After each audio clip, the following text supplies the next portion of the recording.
Today, I read Edgar Allan Poe, and I am scared of scary stories. Here we go.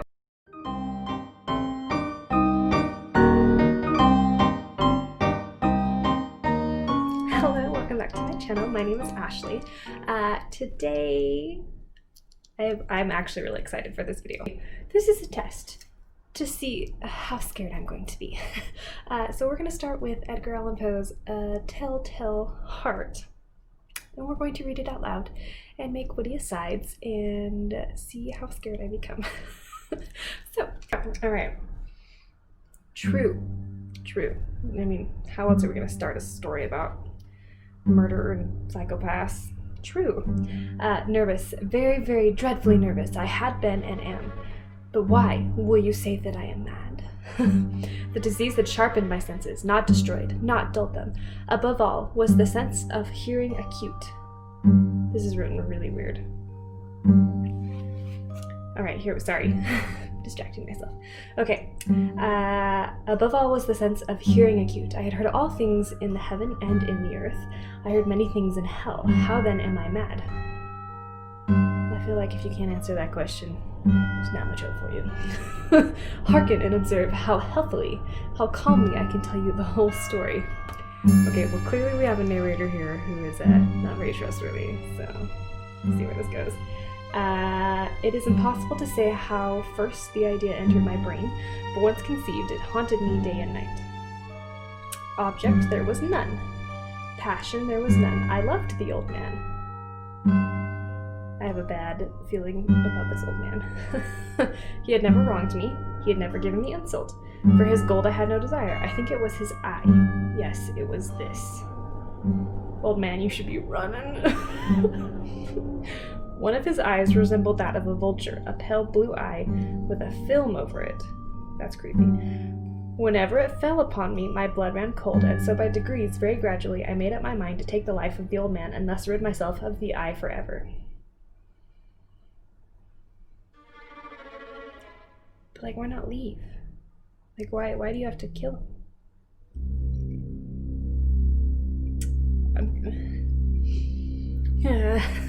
Now this is the point. You fancy me mad? Yes, sir, I do. Madmen know nothing. Alright, I disagree with that statement. But I don't know on what grounds. But you should have seen me. You should have seen how wisely I proceeded, with what caution and with what foresight.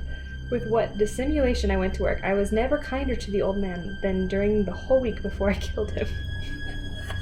And every night, about midnight, I turned the latch of his door and opened it, oh so gently. And then, when I had made an opening sufficient for my head, I put in a dark lantern. A dark lantern. Oh, there's a note. A lantern with metal doors that close to conceal light. Oh, okay. So I put in a dark lantern, all closed so that no light shone out, and I thrust in my head. Oh, you would have laughed to see how cunningly I thrust it in. I moved it slowly, very, very slowly, so that I might not disturb the old man's sleep. It took me an hour to place my whole head within the opening. That is some determination, to take an hour to poke your head in through a door. So that, anyway, it took me an hour to place my whole head within the opening, so far as I could be seen as he lay upon his bed. Ha! Exclamation point. Would a madman have been so wise as this? The narrator is very clearly trying to prove he's not mad, and it ain't working. And then, when my head was well in the room, I undid the lantern cautiously, oh so cautiously, for the hinges creaked. Why not get a lantern that doesn't have hinges that creak?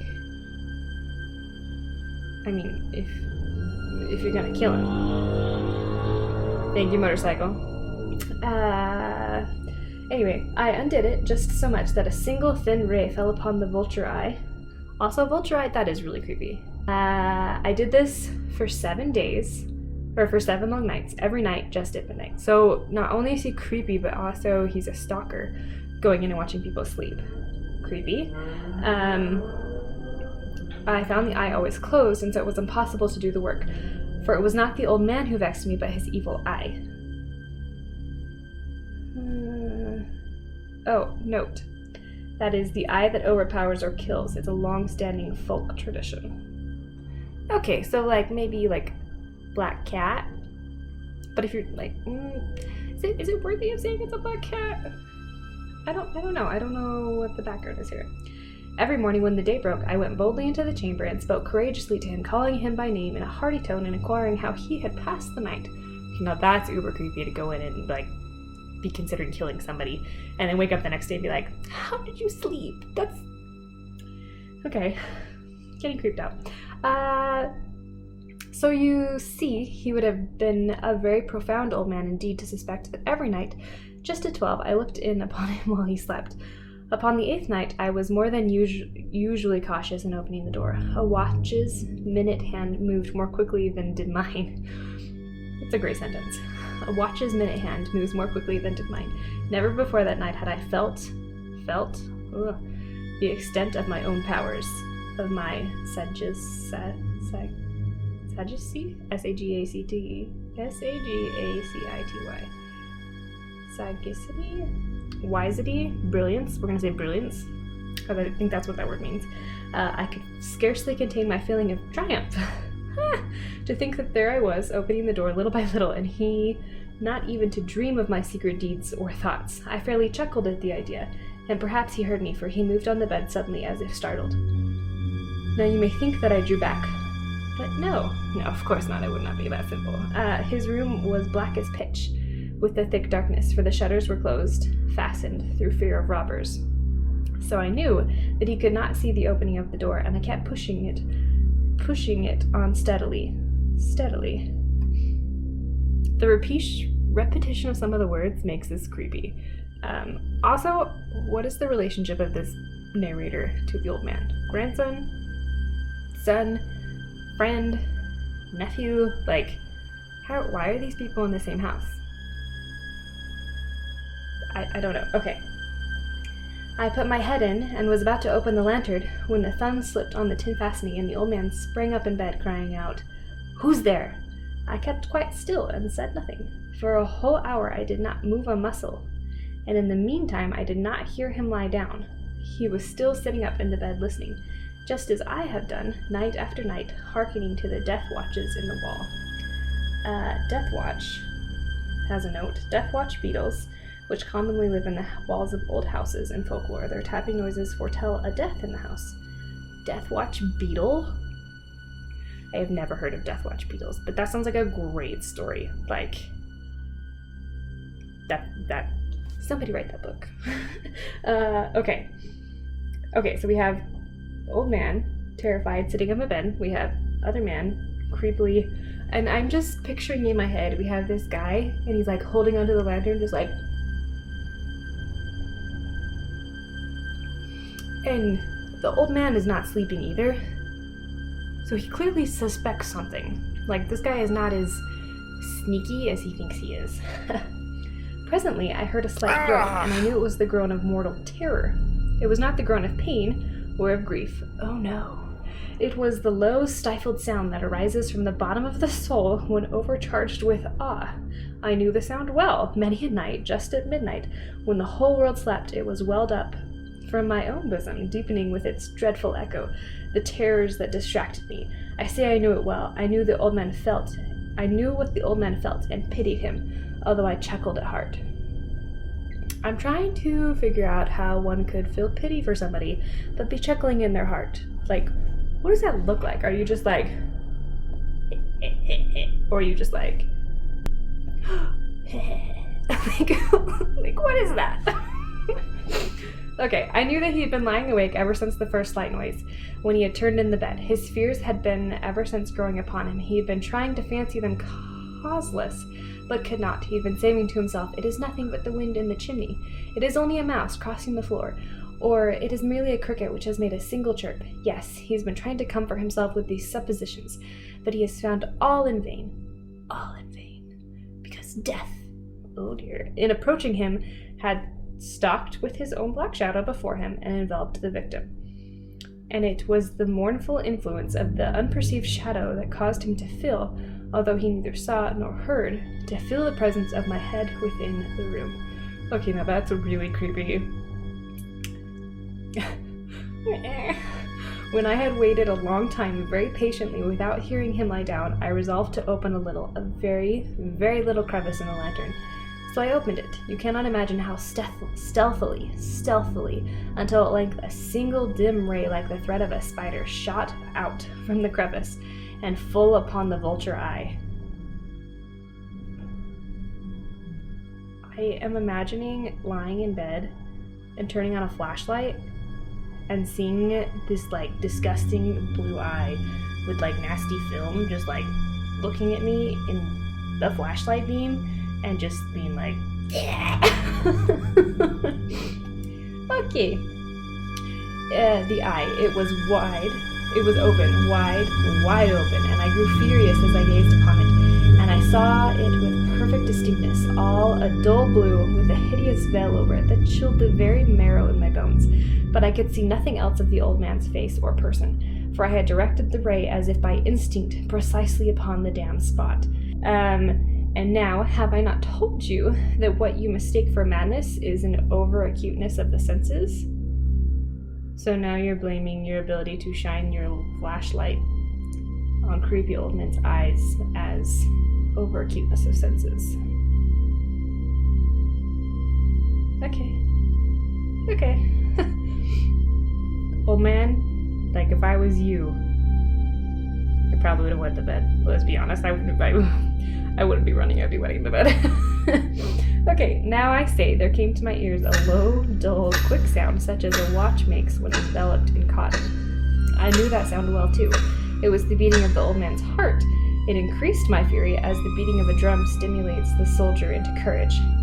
But even as I refrained and kept still, I scarcely breathed.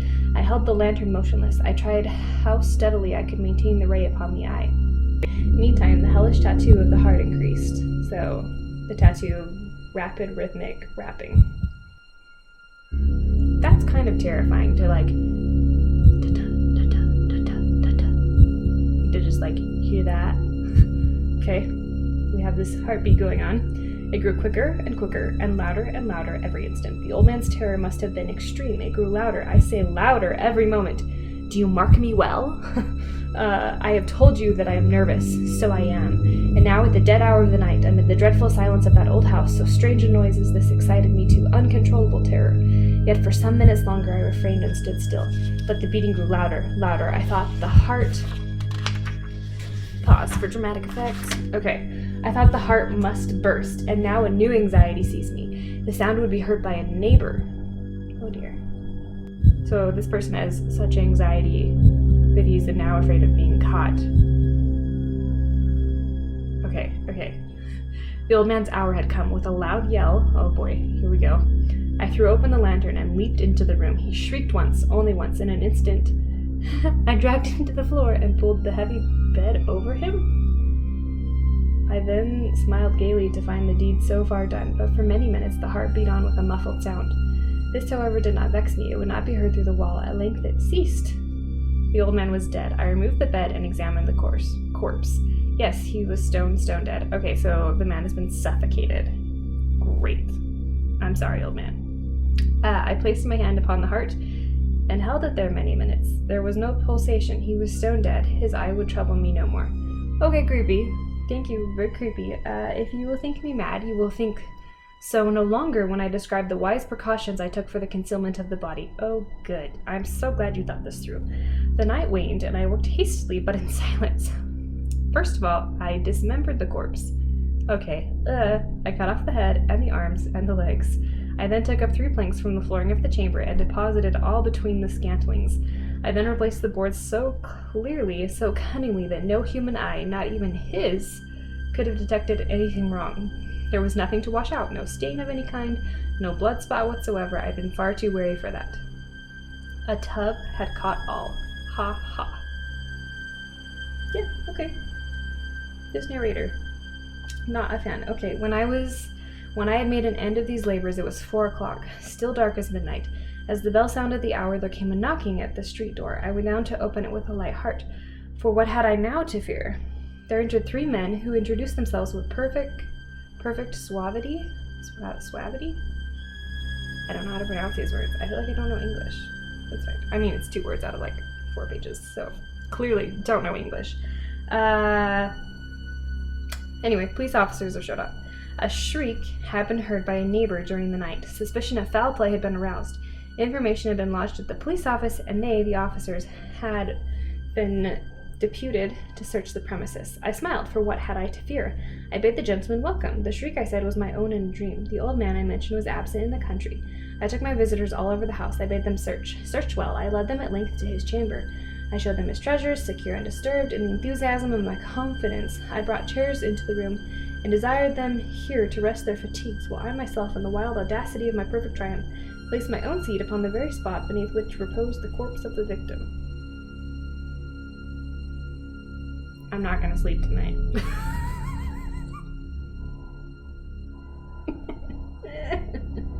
This guy is so messed up. The officers were satisfied. My manner had convinced them I was singularly at ease. They sat, and while I answered cheerily, they chatted familiar things. But ere long, I felt myself getting pale and wished them gone. I mean, you've been up all night. Like, you should be tired. My head ached, and I fancied a ringing in my ears, but still they sat and still chatted. The ringing became more distinct. It continued and became more distinct. I talked more freely to get rid of the feeling, but it continued and gained definitiveness until at length I found that the noise was not within my ears. No doubt I now grew very pale, but I talked more fluently with a heightened voice. Yet the sound increased, and what could I do? It was a low, dull, quick sound, much such a sound as a watch makes when enveloped in cotton. I gasped for breath, and yet the officers heard it not. Oh, good, now we have psychosis. I talked more quickly, more vehemently, but the noise steadily increased. I arose and argued about trifles in a high key with violent gesticulations, but the noise steadily increased. Why would they not be gone? I paced the floor to and fro with heavy strides, as if excited to a fury by the observation of the men, but the noise steadily increased. What could I do? I foamed, I raved, I swore, I swung the chair upon which I had been sitting, and it grated upon the boards, but the noise arose over all and continually increased. It grew louder, and still the men chatted pleasantly and smiled. Was it possible they heard it not? No, they heard, they suspected, they knew. They were making a mockery of my horror. This I thought, and this I think. But anything was better than this agony. Anything was more tolerable than this decision. I could bear these hypocritical smiles no longer. I felt that I must scream or die. And now again, hark, louder. Villains, I shrieked, dissemble no more. I admit the deed. Tear up the planks. Here it is the beating of his hideous heart. And that's the end. Well, what have we learned today?